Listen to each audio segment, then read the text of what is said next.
You You know who doesn't died. like to be a skeleton? Who's that? Cupcakes, Picamina Diane Pie, and a Chainsaw by 115 Predator. And it's hideous. This In puts a, the other Pink Amino one to shame. it's hideous in a way that's, Amazing. yeah. It's you've got red vision in this picture.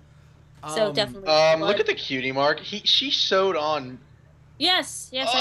Oh! actually, Yeah. the cutie mark does not look sewn on. Oh wait, hold on. Now I'm seeing it. Oh wow, she herself is in a bad way right now. Her Yeah.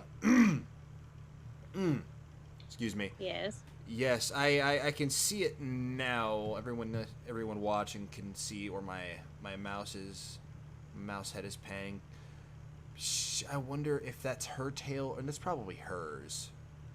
And yeah, because it's still like the same, the monochrome, just her one basic color. Yeah, when you look at how it's sewed on, it looks like it's in a square. Yeah, it's yeah, it stops right there about her tail. Like this is all this is recent too. What has she done with her face though? The eye, yeah. Again, this is the good. The eyes and I mean, yeah. It's like you don't Teeth again. immediately There's the know. teeth. Yeah, again, you did. This is one of those where the eyes and the teeth really, really, because you have the tiny red eyes again, and that big blank vacant eye sockets. So those again and the teeth really stand out. What is it showing? Oh, I think she chainsawed her own head and it's ripping off. Well, Like, something's going wrong. 'Cause like can if you kind of look see right some of the below her muscles in her jawline. neck. Yeah, exactly. So she's ripping her own face off.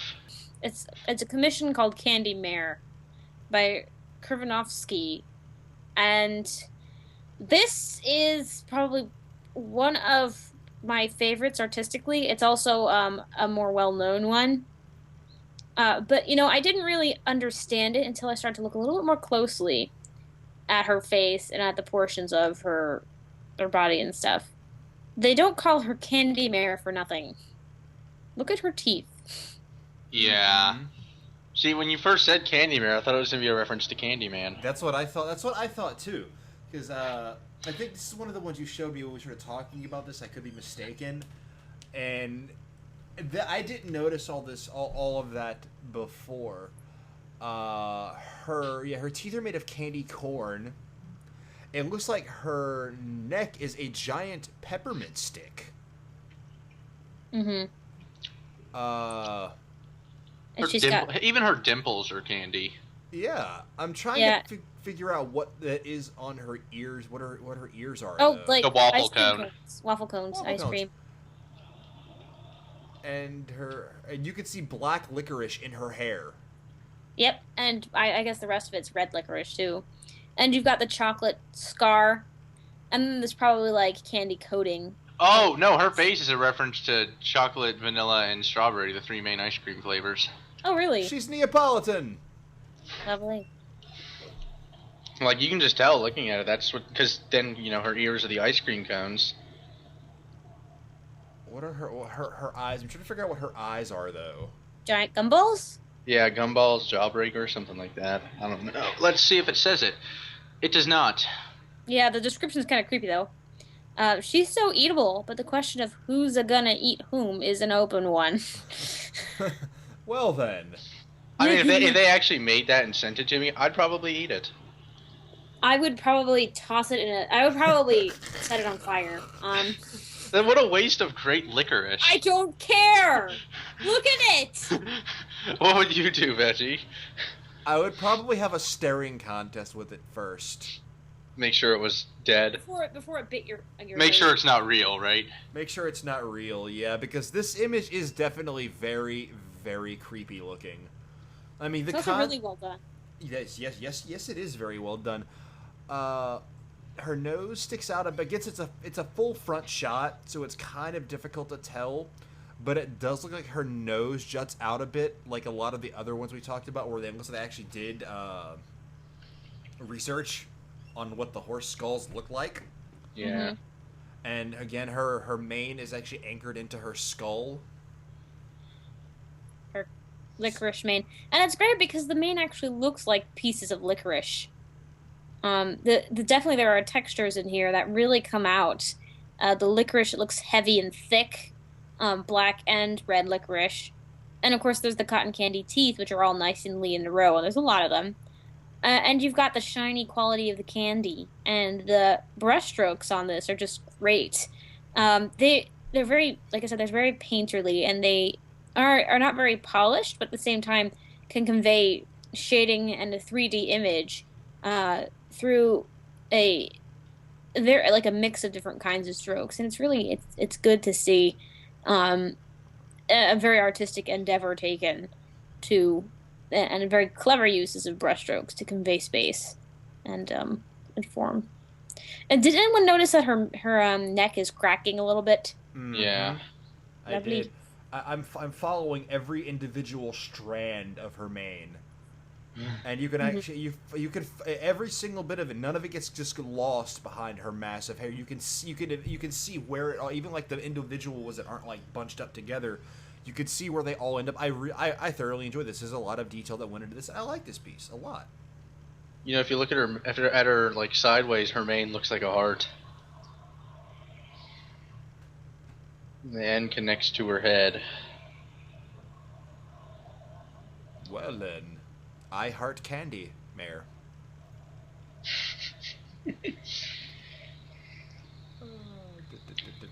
But by the way, Chickadee, Egghead brings up a good point that you can't burn candy. Maybe I can melt it. Maybe.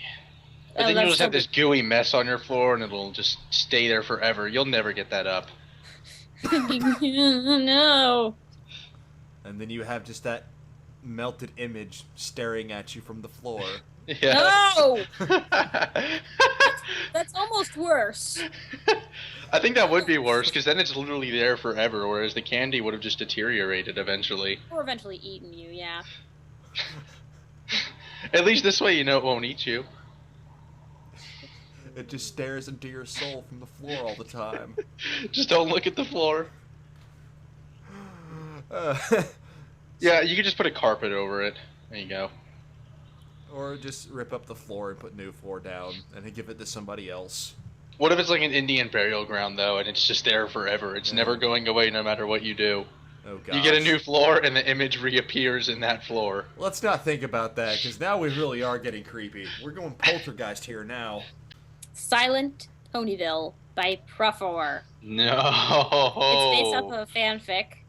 And it's just fantastic altogether. The grim effect, the lighting is done so well because it's very dark. You can't really see much. But as, you know, if you had just one torch, this is probably what it would look like to, you know, how things are lit in the torch. I actually turned off all the lights in my room to look at this piece, and everything shows up better. Mm-hmm. I like the way they chose to do the because it's not a style of drawing that we have seen tonight so far. Yeah. I don't know how to describe this. Like, you know so many more words than I do, which is why I have trouble describing things sometimes. I don't. Well, first of all, yeah, it does look like a painting, but it's dark noir. It does look like from a horror film, and it looks like it's a mix between pastel and paint. So this definitely could be like an old-fashioned classic oil painting that's done in a very dark fashion. And I actually turned off the lights in my own room, and it's getting dark here, so I could see the detail of this picture. This picture is best viewed in the dark. It's not scary enough, I guess, unless you played the game, to give you nightmares. But it has that sort of creepy effect, and references something that ends up being very scary. Let's see. What else can I say about this? You know, I'm actually the value scale done in this picture, of course, is it's not as high contrast, but that's good because it's got a very dim glow. There's one small light, and you can clearly see from the position of that light the terror on Pinky's face. And I'm guessing this Pinky's mane, she's not Pinkamena right now, she's just Pinkie Pie, but her mane is flattened because she's frightened and sad and upset. And you can see the terror on her face conveyed through shadow. And the use of shadow in this picture is there's a lot of shadow and it's used very well, with only slight accents to suggest form rather than come out and say, hey, look, here it is. Here's how grotesque every little inch of it is. Rather, the very suggestion of things creeping out of the dark through small strokes that aren't that bright makes the picture all the more terrifying. Definitely. Yeah, and it is, of course, a staple in horror is to do that sort of thing. But yeah. Mm-hmm. And it is very, very effective when it's done properly. Yes. 7? I'm just in awe at this picture. I said this one, as soon as we got over to this one, I'm like, yep, favorite. And you can see, if you can look closely at every, like, because she's got 6 different creatures or something surrounding her, and each one is different. There's something about it that makes it unique. The one at the bottom almost looks like a mirror image of her on the ground. Except with her, yes, that's right. Except it looks like her with her mane, as it normally would be, and her eye is kind of bulging out. Mm-hmm. Not the one up very top, but the one on the right in the middle is actually missing patches of skin. Yep. And of course, you've got the teeth going on in that one as well. Mm-hmm. And what I really like about this is that different things are lighted in ways depending on the object that it is. So you've got Pinky's mane, which sort of shields the light a little bit. So obviously, things to her left side are not as bright as things to her right side because her mane is shielding that. But then, of course, you have the lighter effect caused in her chest and right under her jaw, and then her face is a little bit darker. And you go up, and the fabric has more gradual sort of lighting and around the edges, but then it gets rapidly darker as you go on. But then, of course, you look at like teeth or eyes or metal parts. Those have obvious shines to them. In one particular place rather than light being absorbed and reflected off the rest of it. There's a definitely good knowledge of material and how light reflects off of certain things going on here. Now, I've never actually played the game, so I'm not sure what these creatures are supposed to represent.